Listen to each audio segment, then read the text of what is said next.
ini dengan niat ibadah menurut agama dan kepercayaan masing-masing ya, supaya bisa berkah insya Allah. Saya menyampaikan pertama kali menyapa Bapak Ibu Guru, apa kabar Ibu-Ibu Bapak Guru di SMA atau SMK? Sleman, apa kabar semuanya? Alhamdulillah baik. Alhamdulillah Ya. saya Pak. Alhamdulillah. Baik. Saya doakan agar Bapak Ibu mencapai 3 hal. Sering saya sampaikan dulu ya. Guru itu profesi yang memenuhi 3 hal. Pertama, dia dapat gaji, dia dapat kehormatan, dan dia dapat surga insya Allah. 3 itu yang sering saya sampaikan. Makanya kalau jadi guru nggak diikuti dengan niat ibadah itu rugi. Karena ilmu-ilmu yang diberikan ke siswa nantinya bisa bermanfaat untuk pahala bagi kita. Amin. Baik, saya diminta oleh teman-teman dosen di UGM, dikoordinir oleh Mas Iwan Hernanto, ada Mas Hadrian, ada Mbak Herni, ada Bu Yeni Susanti, ada Sekretaris Prodi, ada yang lain-lain, saya kira ada Made Tantrawan dan lain-lain yang dulu ikut Olimpiade itu. Jadi saya ini dijadikan orang tua mungkin untuk membicarakan barangkali 30 menit saja atau 35 menit saja mengenai HOTS. Judulnya pengenalan saja mengenai HOTS itu apa gitu. Nah, jadi HOTS itu sebenarnya sudah mulai rame tahun 2016. Mulai peaknya itu 2018. Ya kan? Kemudian dilanjutkan dengan berbagai kegiatan-kegiatan di tingkat bawah seperti MGMP, kelompok-kelompok studi, bahkan perusahaan-perusahaan seperti Microsoft, Casio, Samsung itu dukung itu. Tapi kegiatannya di kabupaten bukan Jogja gitu. Saya kira HOT itu sudah lama gitu. Terus Mas, terus next. Nah ini pengabdian tujuannya saya kira tidak akan untuk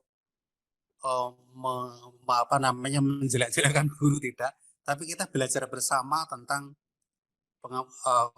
problem solving, metode pembelajaran banyak sekali, salah satunya problem solving, strateginya bagaimana, atau strategi bagaimana. Yang disampaikan oleh Mas Iwan kemarin itu. Nah harapannya nanti sela-sela antara minggu satu dengan yang lain, Bapak Ibu bisa mencoba. Karena itu kegiatan kan tiap minggu, di antara satu minggu dan minggu yang lain mungkin bisa sama-sama nyoba. Berikutnya Mas. Terus next. Nah ya ini saya kira terus, nah ini aja. Outline-nya saya ada 3 aja, karena yang nomor 4 saya nggak jadi, itu ada sekitar 15 halaman, tapi saya hapus. Mengapa saya mengintroduce mengenai revolusi industri? Karena itu menjadi endpoint daripada pembelajaran HOT. Sehingga nanti saya sampaikan 2 slide tentang revolusi industri. Silakan Mas, terus. Ada hubungannya ini. Stop. Nah, jadi revolusi industri yang keempat ini, yang penting ini.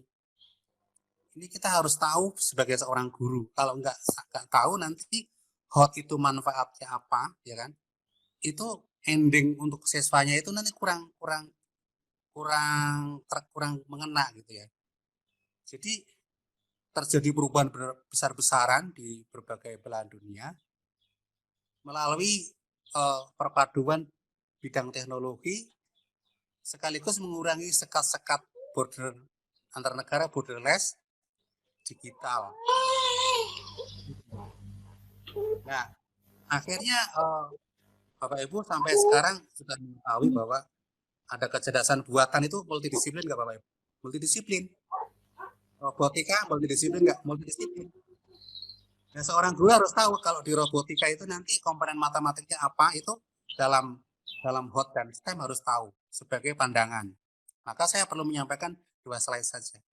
Teknologi nano nggak terlalu banyak tahu kita, tapi kecerdasan buatan atau expert system, robotika itu kita sangat dominan. IoT, Internet of Things juga dominan. Percetakan 3D ada, tapi saya nggak tahu komponennya ya. Kemudian kendaraan tanpa awak. Saya kira seperti itu. Nah, next. Saya kira yang akan saya bacakan next, Mas. Yang paling kanan aja. Saya enggak, sebentar dulu, Mas. Ke belakang dulu. Nah ini. Nah, ini yang paling kanan yang akan saya bacakan. Nah, Bapak Ibu, teknologi 4.0 ini gampangnya gini. Kalau dulu belum ada Uber, belum ada Grab, belum ada Gojek, GoFood, Traveloka, Alibaba, Facebook, online, shop, dan sebagainya, sekarang sudah ada. Nah, ini namanya kan teknologi 4.0. Komponen matematiknya ada enggak? Ada. Tapi enggak sekarang kita bicaranya. Bicaranya nanti sesudah kita bicara STEM. Tetapi STEM tidak akan kita bahas di sini, kita hanya akan membahas komponen pendukungnya, yaitu problem solving itu. Problem solving itu sangat mendukung STEM dan industri 4.0. Nah, pertanyaannya adalah yang warna biru, yang enggak kelihatan. Bagaimana pemerintah? Nah, pemerintah, satu slide lagi berikutnya. Pemerintah itu ingin, next, terus ada 10 prioritas. Satu lagi, Mas. Next, Mas. Nah, ini tercatat, jangan dulu, ke belakang dulu. Ini tercatat di dalam keputusan Menteri Koordinator Ekonomi dan SDM, saya kira menempati pada urutan ke-7, bahwa 10 prioritas itu, yang nomor 7 itu STEM. Saya mohon Bapak Ibu membaca ini ya, karena ini ditulis tahun 2018-an, Pak siapa itu namanya? Pak Menteri Perdagangan waktu itu, sekarang Menteri Koordinator Ekonomi, bahwa ternyata untuk mendukung HOT itu nanti mendukung STEM, yaitu pembelajaran sains, teknologi, engineering, matematik. Nah, ini sudah ada penguatan-penguatan di direktorat. Contohnya di Balitbank, tepatnya Pak Toto juga sudah ada. Bahkan pusat perbukuan saja sudah, saya kemarin kerjasama dengan Casio dan Microsoft itu 4 tahun juga sudah ada buku-bukunya. Nah, STEM itu menjadi salah satu item yang didukung oleh HOT gitu loh. Makanya ini dari 10 itu kita cukup memperhatikan nomor 7 itu. Berikutnya. Nah, isu yang terbaru, Mas, berikutnya. Saya agak cepat aja. Nah, ini kan visi belajarnya Pak Menteri yang baru, Pak Nadiem Makarim kan ini, ya kan? Yaitu mereka namakan pelajar Pancasila, tapi nggak harus dihafalkan. Tapi yang penting di situ adalah yang kreatif, mandiri, dan bernalar kritis. Nah, dari 6 ini, itu 3 itu bidang pendidikan. Ini yang nanti akan dijabarkan detailnya kayak apa, walaupun hanya melengkapi yang lama ya sudah ada di kementerian sebelumnya, tapi kreatif, berpikir kritis dan mandiri itu juga salah satu pendukung dari problem solving dan HOTS gitu. Kalau yang lainnya gotong royong kan urusan manajemennya, seperti Mas Anang kerjasama dengan Mas Iwan Hernanto itu bagian dari gotong royong. Saya kira itu hanya bumbunya aja. Tapi yang penting mandiri, kritis, dan kreatif itu yang dijadikan Renstra yang baru dirilis beberapa bulan yang lalu. Saya kira itu penting diketahui. Berikutnya. Nah, misinya itu cuma yang saya merah, nggak saya baca semua, yaitu ingin mewujudkan pendidikan yang relevan, berkualitas tinggi, berkelanjutan, didukung infrastruktur teknologi. Kalau infrastruktur urusan Pak Rahmadi itu, teknologi itu kan ya sekarang ini yang kita lakukan ini salah satunya pakai teknologi. Di samping teknologi pembelajaran, bahkan sekarang di kementerian ada namanya itu profesi teknologi pembelajaran. Kayak dosen itu namanya profesi teknologi pembelajaran. Maka ini nanti Bapak Ibu guru perlu belajar teknologi untuk pembelajaran. Walaupun nggak ada di sini, tapi ini sebagai wawasan. Karena saya diminta untuk membicarakan yang agak umum. Berikutnya, Mas. Berikutnya yaitu langsung aja satu lagi yang saya kasih warna kuning. Berikutnya. Nah, ini. Kalau Bapak-bapak lihat, ini memang terlalu simpel kata-kata daripada tujuan dan peran Kemdikbud ini. Ini yang menyangkut mengenai guru.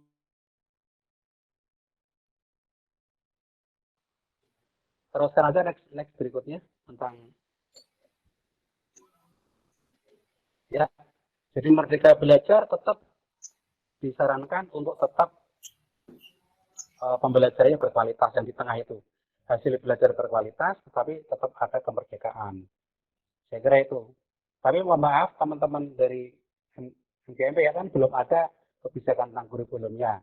Tapi karena belum ada ya sudah kita lakukan tentang pembelajarannya aja. Ya, karena itu Merdeka Belajar dipahami sambil berjalan bagaimana menjaga kualitas. Terus Mas? Terus? Baik. Nah sekarang apa itu HOT gitu? Nah HOT itu sudah didefinisikan resmi sebenarnya di dalam Kementerian Pendidikan dan Kebudayaan, resmi sekali dokumennya, ada bukunya. Tapi intinya adalah bahwa HOT itu khusus untuk matematik mempunyai makna yang agak spesial. Tapi kita pesankan kepada teman-teman guru bahwa guru itu selain mengajar juga penyemangat secara moral agar si siswa itu tetap menjadi pelajar yang aktif, kreatif, inovatif, dan sportif. Saya kira yang kedua tentang bagaimana menjaga mutu. Udah itu dua hal itu yang ditekankan peran guru dalam merenstra Kemdikbud yang baru. Sekali lagi tentang kompetensi, memberi semangat, dan juga pembelajaran yang bermutu. Saya kira terus, Mas. Nah ini penting. Ini yang paling penting buat saya. Ini saya pelajari Bapak Ibu mengapa kita pakai HOT. Ini saya pelajari tahun 2000 berapa ya? 2013 kalau nggak salah. Bahwa di Universitas Harvard itu ada pelajaran tentang namanya itu brain DNA ABC itu. Mengapa kemudian di seluruh dunia orang berbicara tentang berpikir orde tinggi? Intinya apa toh? Intinya ini bahwa arsitektur otak manusia itu didasarkan atas neuron-neuron itu yang kita tahu juga ya. Nah, jaringan neuron-neuron itu akan merangsang seorang siswa itu untuk menjadi pandai atau tidak berkembang sampai umur 30 tahun. Nah, kompleksitas jaringan tersebut dalam perkembangannya itu ada bagi dua itu, yang namanya low order thinking dan yang namanya high order thinking. Nah, oleh karena itu diperlukan nantinya pembelajaran, ya kemudian soal materi yang mendukung si siswa tadi untuk mengembangkan high order thinking itu. Nah, pelajaran itu oleh Universitas Harvard itu tahun 2011, tapi sebenarnya buku itu sudah puluhan tahun. Oleh karena itu, Bapak Ibu saya minta ini membaca ini supaya tahu mengapa kita perlu high order thinking. Yang pertama, yang kedua berikutnya Mas Iwan. Yang kedua adalah berikutnya. Yang kedua adalah bahwa kalau kita menyekolahkan anak, Pak, Bapak Ibu, itu kreativitas itu bisa berkembang 2/3 melalui sekolah. Tapi kalau intelijensi itu genetik hanya 1/3 aja. Nah, sebaliknya kalau kemampuan intelijensi 1/3, sisanya itu 2/3 itu untuk genetik. Nah, oleh karena itu berarti yang 2/3 yang untuk kemampuan kreatif itulah yang dikembangkan sehingga nanti muncul high order thinking. Ini juga bagian dari studi inovasi DNA di Harvard. Kalau mau dibaca itu ada ringkasannya itu lalu kemudian kita mendukung pembelajaran high order thinking yang mendukung kreativitas itu. Nah, dua alasan inilah yang oleh Bapak Menteri waktu itu Menteri Muhammad Nuh dan Pak Anies Baswedan itu diambil untuk mencoba mengenalkan atau memberlakukan di sekolah-sekolah untuk pembelajaran high order thinking. Saya kira itu dua alasan itu. Berikutnya Mas. Nah, tetapi kita tahu bahwa sikap pengetahuan keterampilan sebagai standar kompetensi lulusan itu Bapak Ibu tetap harus mendukung sikap. Jangan sampai anaknya diajari matematik tapi nggak jujur. Jangan sampai nggak terampil kan gitu. Nah, karena itu saya hanya ingin menyampaikan bahwa pengetahuan yang memang banyak di matematik ini didukung oleh sikap. Sikap matematik itu banyak sekali, konsistenan, kejujuran, perfectness, kesempurnaan, tidak ada pertentangan di dalamnya dan seterusnya. Nah, sehingga nanti Bapak Ibu nanti kalau mau belajarkan pakai pembelajaran hot itu tetap memperhatikan tiga kompetensi ini, yaitu sikap, pengetahuan, dan keterampilan. Berikutnya, Mas. Nah, berikutnya saya juga mengimbau pada Bapak Ibu guru sebagai saran umum ini bahwa selain problem solving yang Bapak Ibu bicarakan pada PKM hari ini atau dalam beberapa bulan ini, Bapak Ibu juga perlu belajar collaborative learning, problem based learning, research based learning, ya kan, contextual learning, lesson study, survival learning, dan sebagainya itu dipelajari sedikit, dicoba di MGMP, Pak. Nanti kalau ada kekurangan materi, bisa ngambil dari PPTK atau dari kitab, itu minta aja di download, itu saya kira bisa. Nah, selain itu juga di berbagai center-center di ASEAN ada center matematika dan IPA di Malaysia, ada di Filipina, ada di Singapura. Kalau di Singapura itu dulu ketuanya Profesor Ginsang itu dulu ketua himpunannya. Itu juga saya kira concern akan hal itu. Oleh karena itu teman-teman, untuk Sleman ini kalau bisa mulai diajarkan model-model pembelajaran ini dikaitkan dengan HOT. Kalau Mas Iwan kan hari ini problem solving dikaitkan dengan HOT. Lain kali mungkin problem based learning dengan HOT. Dan lain-lain itu bisa dikaitkan dengan sumber-sumber yang ada dulu. Saya kira itu. Berikutnya, Mas.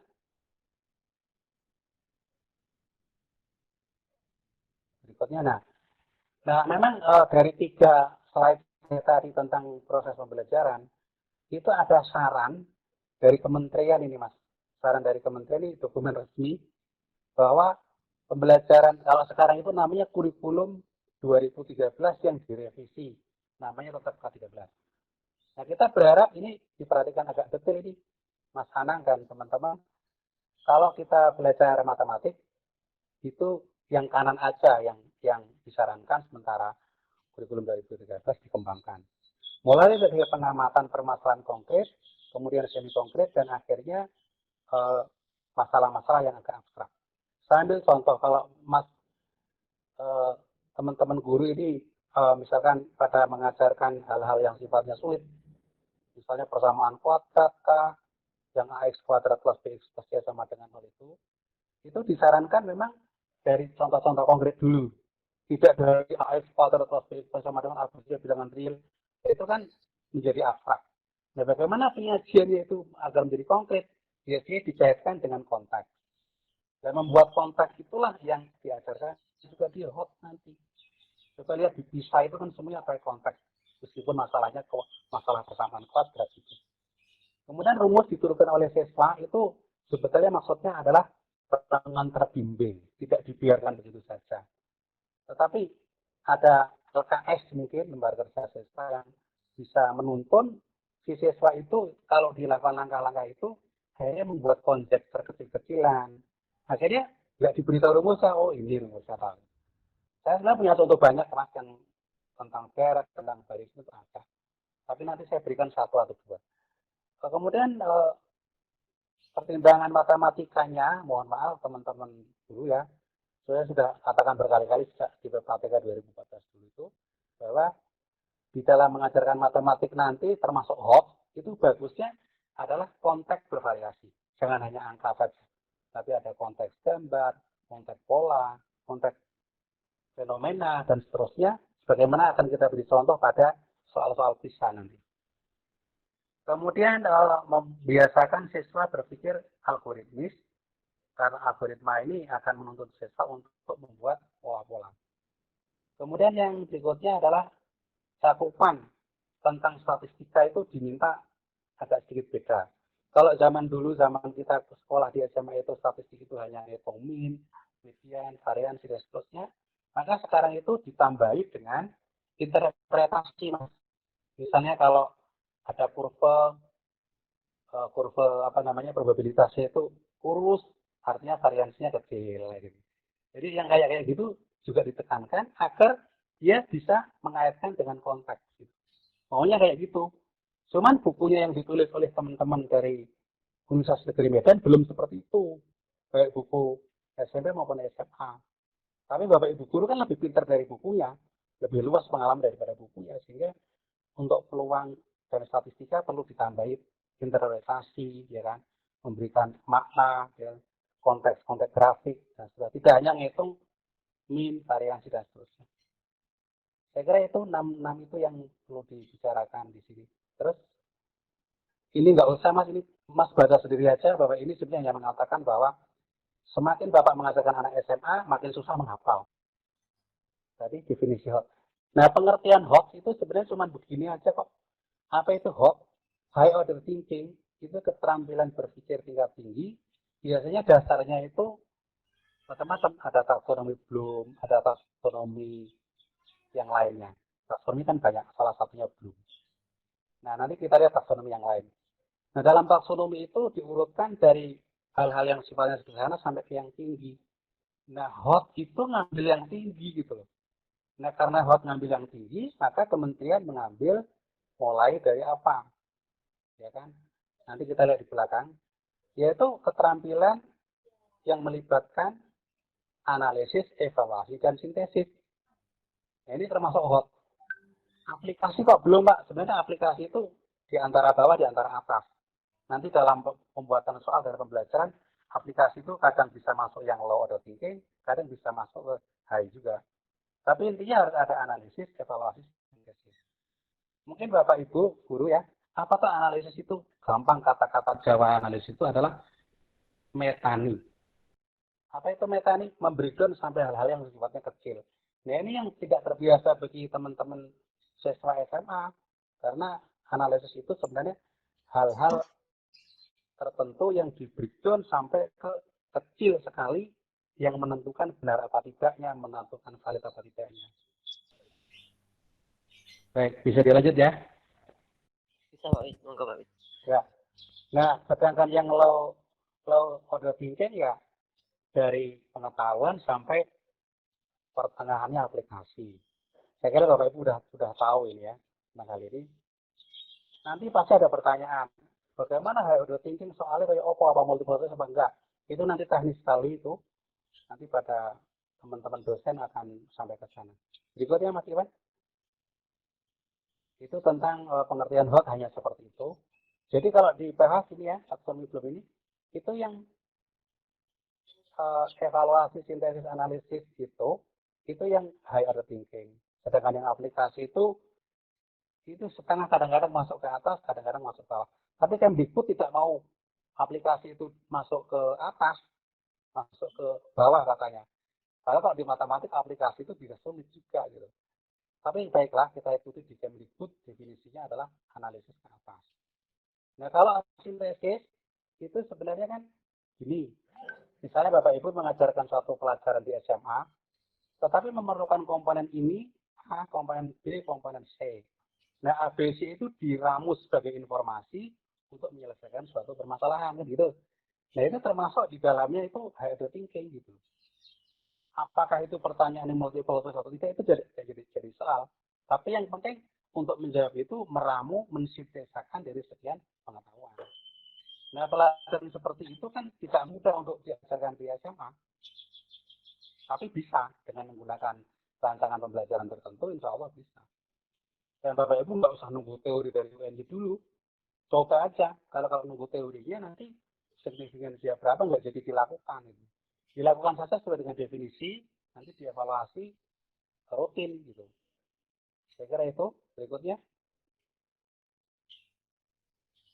Nah ini, kalau ini saya kira sudah saya sampaikan di PPTK lebih dari 20 kali. Yang sebelah kiri itu adalah tentang taksonomi Cartowell. Yang di tengah Dyer, yang di kanan Bloom. Itu cuma mengatakan begini kok. Kalau belum tadi udah ya. Belum itu untuk pengetahuan, Pak. Untuk pengetahuan itu belum. Maka kriteria hot itu didasarkan taksonomi belum. Tetapi taksonomi belum ini juga harus diikuti dengan taksonomi Dyer. Karena di situ dia juga didukung juga oleh keterampilan atau skill. Kemudian attitude juga mendukung. Nah, oleh karena itu ikuti saja bahwa di dalam pembelajaran matematik yang paling banyak memang knowledge, tapi skill dan attitude juga disertakan. Kalau mau contoh detailnya nanti mungkin bisa. Tapi intinya bahwa di matematik itu ada attitude, Pak. Attitude ketelitian, attitude perfectness, tidak ada pertentangan di dalamnya itu tetap harus diikutkan di dalam pembelajaran. Meskipun yang paling banyak adalah tentang knowledge-nya. Kemudian tentang skill. Skill di matematik, sejak saya di Indo MS dulu juga belum ada definisi detail dan fix mengenai skill. Tapi bayangan saya yang namanya skill di matematik itu sebenarnya lebih kepada bagaimana menghitung, problem solving, algoritma kayak gitu. Kalau ada definisi, ada sifat-sifat itu masih knowledge itu. Tapi kalau bagaimana mengeksekusi sesuatu dengan menggunakan sifat-sifat tertentu, itu kan sudah skill. Tapi percayalah, di semua asosiasi profesi matematik dunia itu belum ada fake definisi skill itu kayak apa. Tapi gambarnya kayak tadi itu.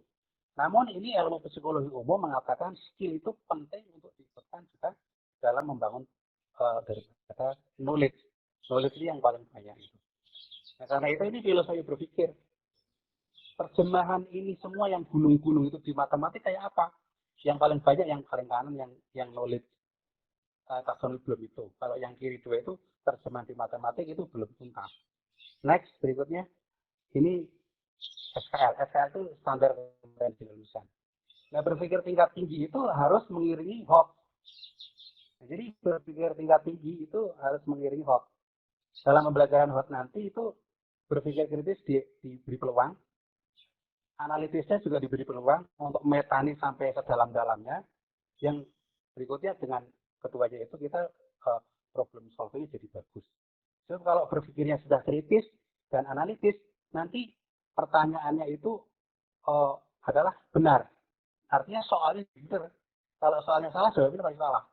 Nah, cara pemecahannya betul, kalau soalnya salah jadi salah. Nah, dalam rangka memahami tentang masalah itu dalam problem solving itu nanti perlu berpikir kritis dan analitis itu. Saya kira itu. Nah, saya kira itu. Sedangkan yang di lot tentu saja itu sebaliknya. Saya kira terus satu lagi, Mas. Nah, ini pemikiran kritis, logis, reflektif, kreatif tadi itu diperlukan.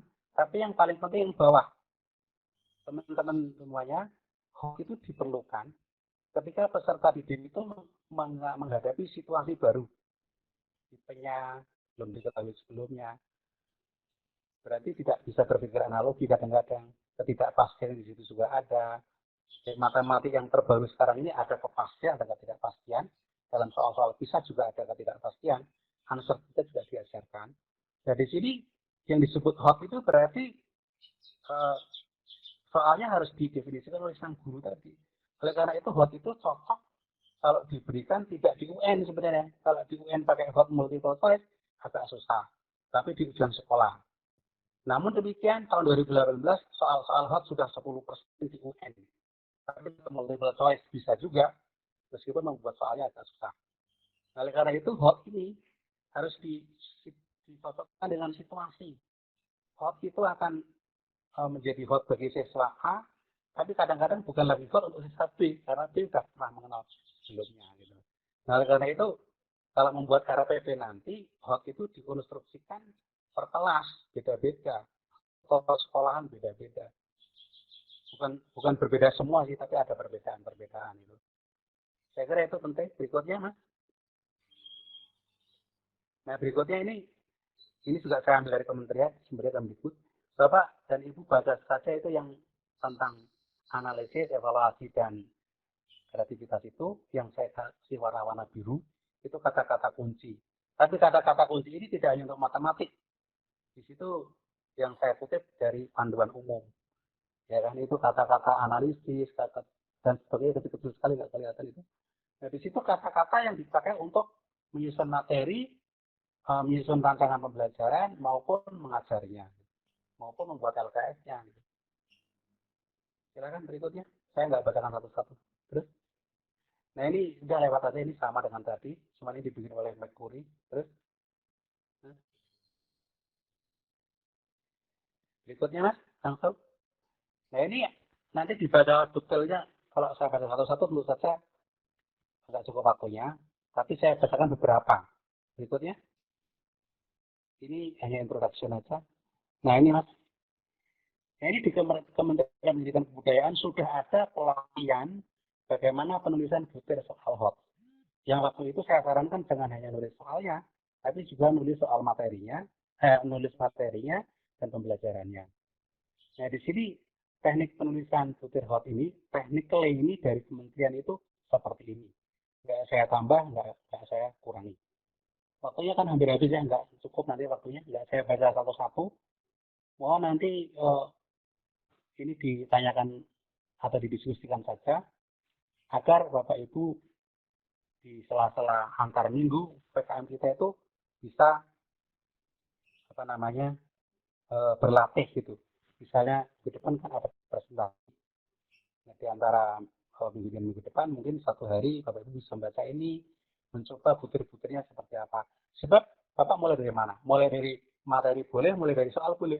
Kalau mau belajar materi ya tulis materi hot kayak apa. Lalu ke pembelajaran, lalu ke soal. Atau Bapak punya soal contoh dari PISA, tarik ke belakang, nanti pembelajarannya kayak apa, materi pendukungnya seperti apa. Itu juga mendukung. Dua-duanya bisa dilakukan. Cuman di kementerian yang ada saat ini beredar luas, itu adalah tentang teknik penulisan butir-butir soal hot bagi guru. Next, terus saja lah saya kira. Nggak usah saya bacakan. Nah ini saya split. Contoh ini, coba lihat contoh ya. Contoh dari PISA, coba lihat Mas. Nah ini kalau kita mulai dari problem yang ada di PISA, ini soal-soal seperti ini multiple choice, tapi nggak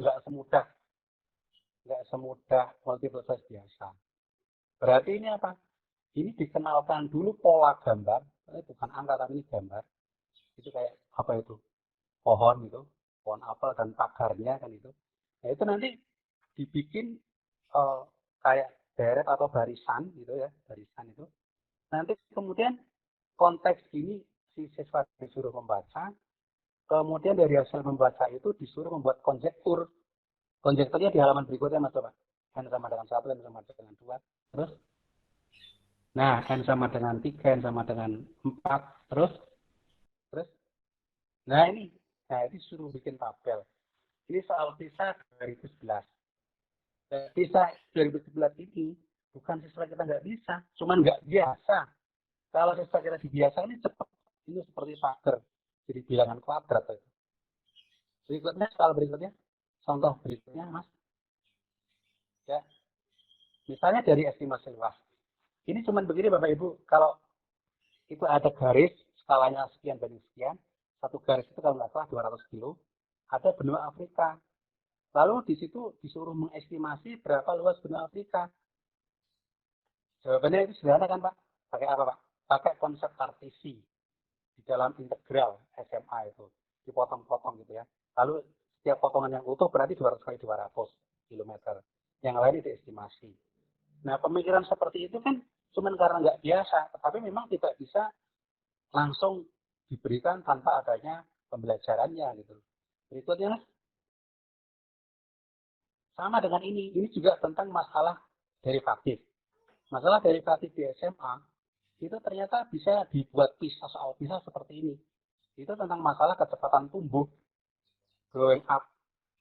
Dari orang-orang di Belanda, kalau di SMP itu dia cepat sekali, tapi setelah SMP dia agak lambat.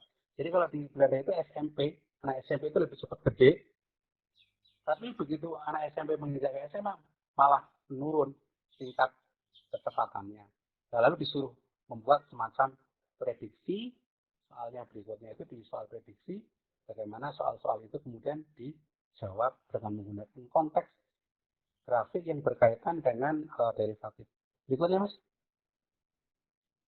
saja ini, yaitu pertanyaannya yang saya katakan tadi, sudah nggak usah dibahas, sudah saya bahas. Terus, ini ceritanya ada balapan F1 dengan asumsi bahwa ini juga pelajaran kecepatan atau derivatif di PISA 2011. Misalnya ini dikeluarkan di anak SMA juga bisa ini.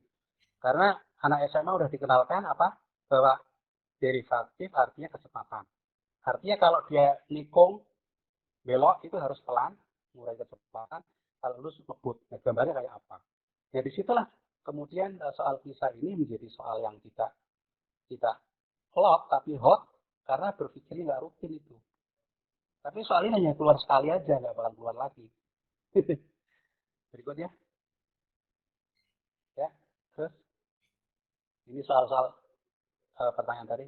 Nah ini, kalau ini untuk anak SMA kelas 1 ini juga tidak rutin. Karena ini direct atau barisan yang bisa dibaca polanya. Kalau suruh menentukan yang ke N itu berapa. Nah ini ternyata saya berikan ke Bapak Ibu Guru waktu 2012 juga, 2013 juga belum biasa. Sekarang udah biasa guru-guru. Anak-anak SMA yang udah olimpiade biasa, anak-anak yang udah baca bisa soal bisa udah biasa. Ini sebenarnya hanya membaca pola. Tapi ini menjadi tidak rutin. Berikutnya, nah, satu lagi dari nah ini juga yaitu jumlah N bilangan ganjil yang pertama. Kalau Bapak Ibu mengajarkan ini dengan menggunakan induksi, Bapak Ibu apa? Bapak Ibu ketemunya kan N kuadrat. Ya nggak boleh begitu. Kalau buktikan bahwa ini sama dengan N kuadrat, itu namanya soalnya sudah dijawab. Nah, jangan pakai induksi, pakai pengamatan satu-satu. Nanti setelah sampai ke N sama dengan sekian, itu dibaca. Oh, ternyata ini jawabnya N kuadrat. Tapi tidak dari induksi. Nah, ini juga soal-soal yang berkaitan dengan menggabungkan sekian ide untuk digabungkan menjadi satu, menjadi sebuah rumusan. Namanya konjektur yang dalam bentuk guided invention. Jadi invention itu penemuan terbimbing gitu. Berikutnya. Nah ini yang dari internet. Ini dibikin oleh bapak-bapak ibu guru sendiri. Nah ini misalnya masalah fungsi kuadrat. Itu bisa dibikin soal seperti ini. Soal seperti ini itu nggak mungkin selesai dalam 2 menit. Tapi kalau anak sudah biasa menghubungkan antara arti jarak, kecepatan, percepatan, itu ini sebenarnya cuma fungsi kuadrat saja. Maka ini nanti menggabungkan mensintesakan sekian banyak untuk menjawab soal ini. Kalau ini dikerjakan oleh teman-teman yang sudah biasa olimpiade, tentu ini bukan hot, ini lot. Tapi bagi mereka yang siswa baru ini adalah hot. Sekali lagi bagi anak-anak SMA yang sudah biasa olimpiade, ini lot. Karena udah biasa dia. Tapi kalau yang anak-anak menghadapi situasi baru ini hot. Berikutnya Mas. Tentang ya terus nggak usah ini terus ini dari guru juga terus nah ini aja ini yang kebetulan diajarkan di perguruan tinggi lihat ini kan soal-soal biasa sebenarnya tapi ini yang menggabungkan antara ada persamaan kuadrat ada kecepatan ada laju ubah tambah laju ubah itu apa perubahan satu variabel terhadap variabel yang lain kata lain kecepatan ini hanya menggunakan itu tapi ini pakai fungsi komposisi tentu saja, karena di situ ada kelasan, ada kecepatan. Ini ada fungsi komposisinya, ada kuadratnya, ada kecepatannya, ada perubahan variabel terhadap variabel yang lain. Nah di sini soal ini menurut saya itu sudah betul ini kata penulisnya itu termasuk hot. Menurut saya itu hot. Bagi yang belum pernah mengerjakan di Olimpiade. Saya kira itu dari saya. Mohon maaf kalau bicara soal hot ini biasanya saya bicara di dinas pendidikan itu ya presentasinya 70-an menit baru pertanyaannya 30 menit tapi karena waktunya ini nggak mungkin saya kira nggak bisa detail kurang lebihnya mohon maaf apabila ada kekurangannya dari saya apabila ada kelebihannya dari Allah Subhanahu wa taala. Terima kasih. Assalamualaikum warahmatullahi wabarakatuh.